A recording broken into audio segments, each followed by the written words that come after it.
তো গাইজ দেখো, আমরা মেয়ের জাত, ঠিক আছে? আমরা মেয়েরা দেখো এত সুন্দর সেজে গুজে যে সুন্দর পোজ দিতে পারি না, তো আমরা দেখো নিজেরা তো সমস্ত সংসারের কাজও করতে পারি, ঠিক আছে?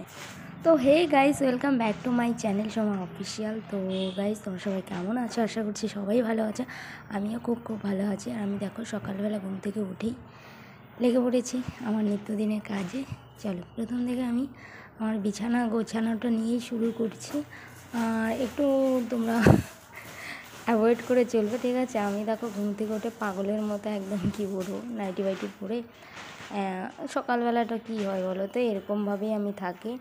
তো এত সাজগোজ করি না, ঠিক আছে? একদম নর্মাল, আমি একদম যেরকম ঘুম থেকে উঠলাম তো সেরকমই চলো বিছানাটা গুছিয়ে নিয়ে বাকি কাজগুলো তোমাদের সাথে শেয়ার করব। যেহেতু আমি ডেইলি ব্লগ বানাই, তো সেহেতু আমার মানে উচিত তোমাদেরকে দেখানো আমি কী সব করি। আর দেখো নাইটিটাকে গুছিয়ে রেখেছি। আর বাকি চলো এগুলো একটু গুছিয়ে নিই। অ্যাকচুয়ালি আমি যেদিন কী বলা হয় বাড়িতে থাকি সেদিন একটু করি, তাছাড়া সেরকম এত কাজ করা হয় না। তো আজকে বাড়িতে আছি, চলো গুছিয়ে নিই, ঠিক আছে?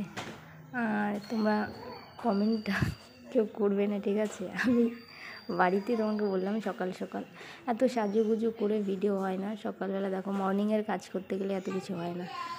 তো চলো আলনা তো গুছিয়ে নিলাম। এখন দেখো টেবিলটার অবস্থা কেন এরকম হয়ে থাকে তোমাদেরকে বলি, কারণ আমার মামা এই টেবিলে উঠে থাকে, সারাক্ষণ নোংরা করে রাখে। তো যাই হোক, কি বাচ্চা থাকলে এরকম হবেই, ঠিক আছে? তো সেটাকে অ্যাভয়েড করেই চলবে। তো চলো, এতক্ষণ তো দেখতে পেলে। এখন দেখো এই যে ড্রেসিংয়ের কাপড়গুলো, এখানে না আমি এগুলো না পেতে রাখতে পারি না, কারণ আমার মামা সব ছুঁড়ে ছিটে না ফেলে দেয়। সো যাই হোক গিয়ে ও মানে এরকম ফেলে দেয়, আর আমি এগুলোকে প্রত্যেকদিন গুছিয়ে রাখি। আর বেশি মানে রাখি না, হঠাৎ মানে মন চাইলে রাখি, কারণ ও এগুলো মানে রাখতে দেয় না। মেন কথা হচ্ছে ও রাখতে দেয় না, যার জন্য আমি সেরকম রাখি না। তো আজকে বাড়িতে আছে, চলো এগুলো একটু গুছিয়ে রাখি। কোনো দিনই থাকে না এগুলো গোছানো। তো চলো ঘরটা ঝাড় দিয়ে নিই। অ্যাকচুয়ালি মা ঝাড় দিয়েছে সকাল সকাল, তো আমি উঠলাম। আর এগুলো তোমরা বলছিলে না যে দিদিভাই ঘরে এত নোংরা কেন? নোংরা না, অ্যাকচুয়ালি এগুলো হচ্ছে কাঠের গুঁড়ো, ঠিক আছে? ওই যে আমাদের যে দরজাটা আছে না, এটা থেকে না একদম কাঠের গুঁড়ো ধরে, দেখো কতগুলো কাঠের গুঁড়ো।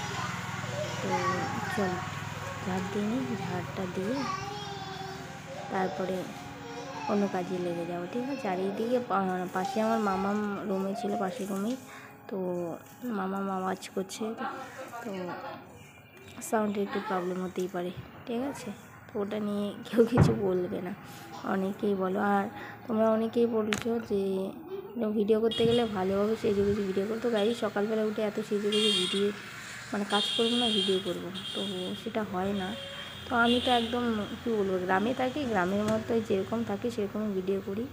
হ্যাঁ, এত সেজে গুজে ভিডিও করতে গেলে সময় দরকার সকাল সকাল। তাহলে তোমাদেরকে আমি কী বলবো, এই মর্নিংয়ের কাজ কী করে দেখাবো, সেজে গুজে কাজ করবো। তো চলো ঘরের কাজটা কমপ্লিট করলাম, করে চলে আসলাম দেখো বাথরুমের এখানে। আর বাথরুমের সিঁড়িগুলোতে না এত নোংরা হয়ে গেছে। তো চলো বাথরুমের সিঁড়িগুলোতে একটু জল দিয়ে নিই, আর বাথরুমটাকে একটু জল দিয়ে নিই। অ্যাকচুয়ালি ভেতরে জল আছে, তারপরে আমি দেখছি কী জানি পাড়িয়েছে, মনে হয় আমার মামামের মা ধুয়েছে। তো ও দেখো কষ্ট করে মানুষ একটা কাজ করলে পরে নোংরা পেলে মানে হয়ে থাকলে কেমন লাগে। তো চলো এতটুকু নোংরা ছিল, তো আমি এটুকু আবার পরিষ্কার করে কী জানি পাড়িয়েছে।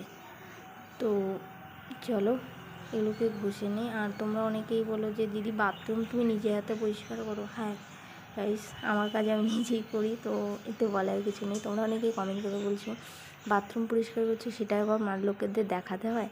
তো দেখো যেটা করি সেটা দেখাতে কোনো অসুবিধে নেই, যেহেতু আমি ডেইলি ব্লগ শ্যুট করি। হ্যাঁ, তোমাদেরকে দেখাই, সমস্ত কিছু দেখায়। তো এখানে মানে খারাপই কী আছে, কাজ তো কাজই হয়, তাই না? বলো, সেটা বাথরুমে হোক আর ঘরের কাজে হোক আর রান্নাই হোক না কেন, মেয়ে হয়ে জন্মেছি মানে সব কিছু করতে হবে। আর যেহেতু দেখো আমি যতটা করি, আমি যতটা পারি পুরোটাই তোমাদের সাথে শেয়ার করি, এতে আমার লুকোনোর কিছু নেই, ঠিক আছে? তো তোমরা অনেকে বলে দিদি এগুলো কাজ না দেখালে কি হয়? তো না দেখালে কী হয় অ্যাকচুয়ালি বলো তো, আমি না আগে এগুলো মানে ভালো করতাম, বাথরুম একদম পরিষ্কারের কাজগুলো ভালো করতাম। হঠাৎই আমার একটু প্রবলেম। চলো ব্রাশ করে নিই, বাকি কাজগুলো করবো। চলো ব্রাশটা আগে করে নিই। আর অ্যাকচুয়ালি আমার না ব্রাশ না মানে ব্রাশ যতক্ষণ আমি করবো না ততক্ষণ খিদে পাবে না, ব্রাশ করা মাত্রই আমার প্রচণ্ড খিদে পেয়ে যায়। চলো ব্রাশটা আগে করে নিই। সকাল থেকে যেটুকু কাজ করলাম সেটুকু তো দেখতেই পেলে প্রত্যেকেই, কী কী কাজ করি না করি। আর এদিকে দেখো এই কোলগেটটাকে না রাখতে গেছে, কোলগেটটা মানে উল্টে পড়ে গেছে। তো চলো এও আমার সাথে দেখো হিংসে করে পড়ে যায়, যাই হোক দিয়ে জোকসে পার্ট, ঠিক আছে। চলো ব্রাশটা করে নিই, ব্রাশ করে নিয়ে বাকি যতটা পারি যতটা কাজ করি তোমাদের দেখাবো। আর অ্যাকচুয়ালি আমার একটু ঘুম থেকে উঠতে লেট হয়ে গেছে, কারণ আমি যেদিন পড়ানো থাকে না তো সেদিন আমি বাড়িতেই থাকি আর একটু লেট করে উঠি, সমস্ত কিছু আমি একদম লেজি হয়ে যাই। তো যাই হোক গিয়ে চলো মুখটা ধুয়ে নিই, ধুয়ে রাখো। ঘরে যাচ্ছি, ঘরে গিয়ে দেখবো মামাম কী করছে। আর মামাম তো বাড়িতে থাকে, সারাক্ষণ দুষ্টুমি করে। তো ব্রাশ করা অলমোস্ট ডান।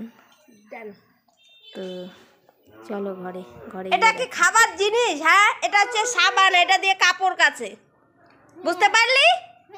হ্যাঁ, তা বুঝিস তাহলে এটা এটা নিয়ে বসছিস কেন তুই? কি করে? হ্যাঁ, কি বাজছে? হ্যাঁ, এদিকে তাকা, কি বলিস বল? হ্যাঁ, ও গাইস, আমার দুষ্টু মিষ্টি ব্লগ তোমাদের কেমন লাগে অবশ্যই কমেন্ট করে জানিয়ে দেবে। যদি ভালো লাগে চ্যানেলকে সাবস্ক্রাইব করে দেখবে, ঠিক আছে। আর কি বলবো, যারা নতুন রয়েছে অবশ্যই ভিডিওটা লাইক শেয়ার করে দেবে। যদি ভালো লাগে চলো টাটা বাই বাই, দেখা